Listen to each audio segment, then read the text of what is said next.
Hi everyone, welcome back. I'm here with Cora Hagi. Am I pronouncing that okay? Huggy, yeah. Hagi, thank you. Fine. Who is one of the students in Invoke Your Client's Magic. And she's not just that, she of course is a whole lot more. One of the things that she is a professional chef. And she was sharing about something that was happening and shifting in her experience of that work the other week, and we thought it would be really useful to talk about this and tell you all about this. So, hey, thank you for doing this, Cora. And maybe we can start by sharing what kind of chef you are and what role you have in the kitchen that you work in. Yes, so I'm working in a restaurant that is part of a foundation, and we offer apprenticeships to young adults who need a little more support. They all have social workers behind them, they all have some kind of a special thing about them that can be mental disability or mental illness or a type of autism maybe, so, or just language challenges. We have kids that are refugees and that are coming in with different educational backgrounds, different language backgrounds. So yeah, and I work in the kitchen with them and teach them all there is to learn about cooking. Mm. Yeah. And how was your experience of that role normally? I said, like, what has it been like for you? It's very, very challenging. There's lots of different personalities in the kitchen with very specific needs on how to communicate with them, how to connect with them, what they are able to do mentally, emotionally, and also practically. It's usually quite specific. And I have to keep the overview and make sure that food is ready. The guests are coming. There's no bargaining there. It's just gotta be ready. And so it was a high stress level and a lot of impatience. Mm. And impatience can go on to frustration, being angry, being short, and not wanting to be that, sometimes trying to cover it up with being extra nice, but it's not really authentic. No, it's just like I'm trying to hold on. Yeah. Yeah, I think we've probably all watched movies that are, of course, a little bit dramatized, but that give a little bit of a flavor of what a professional kitchen can be like. Yeah. So that's now becoming alive in my mind. Yes, it sounds like a lot of different things that you need to pay attention to on top of just organizing the food and making sure that it gets to be ready at the right quality and that kind of thing. Hmm. So you want to share about, of course, holding space is a big part of the training that we do. Is one of the fundamentals in soul-based coaching. Everything else that we learn sits on top of that. So you want to share about what you noticed in your kitchen? Yeah, so even before getting into the Invoke training, at some point I realized actually I'm holding space. Forget about teaching, forget about cooking. I'm holding space for these young adults to figure out how they can do stuff and how they can relate to their fellow colleagues and what they're doing and to themselves. And that was already a shift that gave me some relief, mostly towards myself, being more kind towards myself. Like, okay, you're holding space 8.5 hours straight. So that was the first step. And then with Invoke and starting to practice and experiment also, and just experience this kind of I call it open-hearted curiosity, the way we are asking questions. which, yeah, there's some joy, curiosity in there. It feels very loving to me, and very, very open in the sense of there's no right and wrong. And so when I was in the kitchen with the clients, they're doing stuff. I tell them, okay, this is the menu, you do this, this, this, and that. And then I explain them the first few steps, and they go.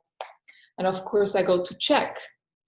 And I noticed how I started to simply ask a question when I saw them doing something.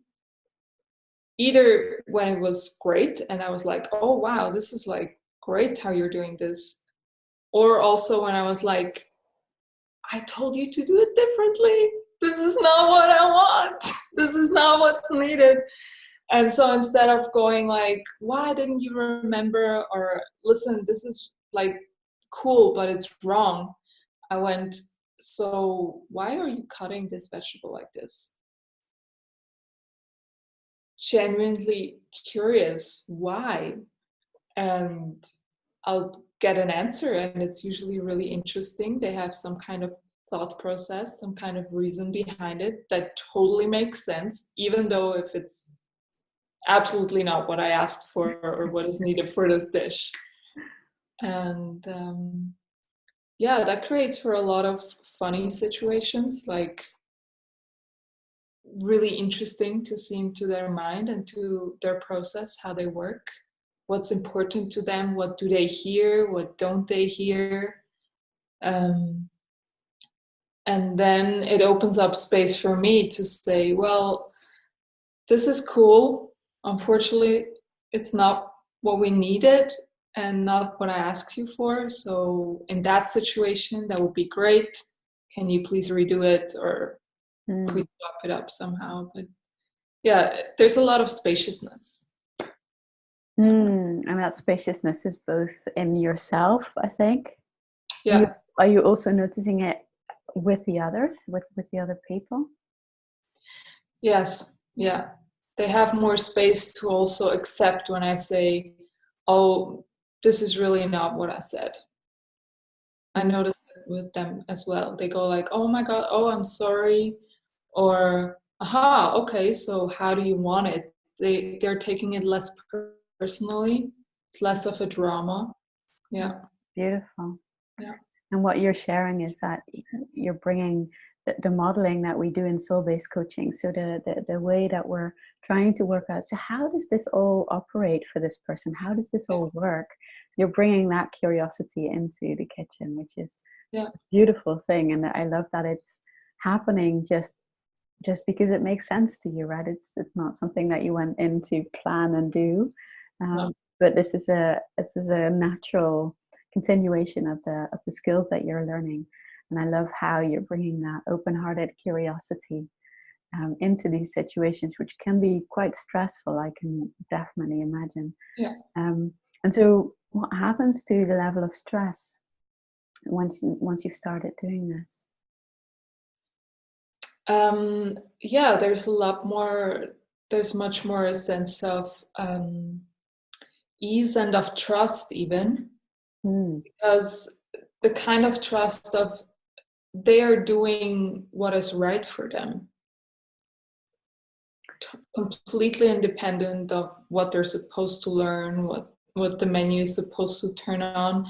It totally makes sense in their world. Therefore, it's not wrong, which is a very, very big shift in perspective. Yeah. And it feels much more relaxed. There's more laughing happening, definitely, on all sides. Yeah. And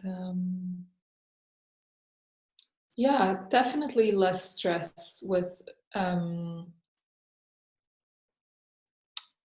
in the sense of letting go of actually of a certain way of outcome. It's, well, I'll let it roll and see what happens, and then if I need to direct it truly, I will. And also noticing, oh, there's actually less direction needed than I thought. Like, okay, let's you started, I wanted to go this way, you're going that way, let's make that work then. Great. Yeah. That's so beautiful, and I can imagine that that's a big shift internally for you in your role as a chef. Yeah. And you're responsible for a certain type of output, that you can actually kind of experiment with the letting go of outcome of where it's possible to give that space. Yeah, beautiful. Yeah. And also, of course, by what you're doing, by bringing that curiosity in, you're really validating people's their experiences. Yeah. So yeah, it's not about them being wrong.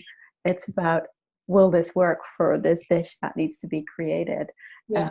And that's then turned. It sounds like it's turned into a conversation that you can have with them, rather than a you coming in and trying to kind of say, oh, needs to be like that. Yeah. Which again would make so much sense, because you're responsible for the overall outcome and what comes out of the kitchen.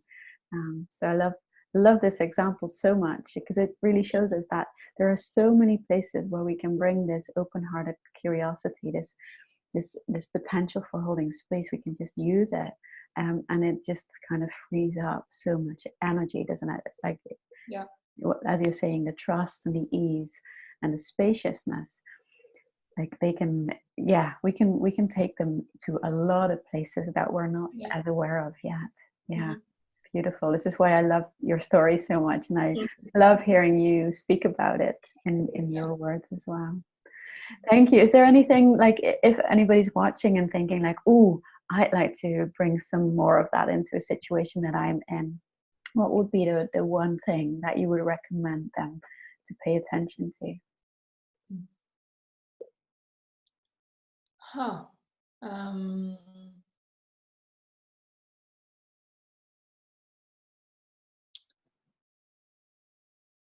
Yeah, for me, it helps a lot to really consciously connect with my heart, and yeah, to focus on curiosity and to let go of the idea that I know. Mm. Yeah. Yeah. Even though you know so much, be willing to let go of the idea that you know everything Yeah. there is to know about this person, this moment, this dish, this. Yes. Yeah. Beautiful. So you're saying it helps you to connect with your heart, to bring in that curiosity, and then to be willing to let go of that I know. Yeah. Yeah, beautiful. So these are a couple of the guidelines that we use in holding space as well. So anybody listening, we have a great ebook about this as well on our website. So you might want to check that out under our resources.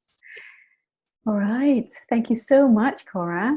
And well, anybody listening, watching, do tell us what this brings you, and when you start to try in a context that you hadn't thought of before, we'd love to hear about what happens.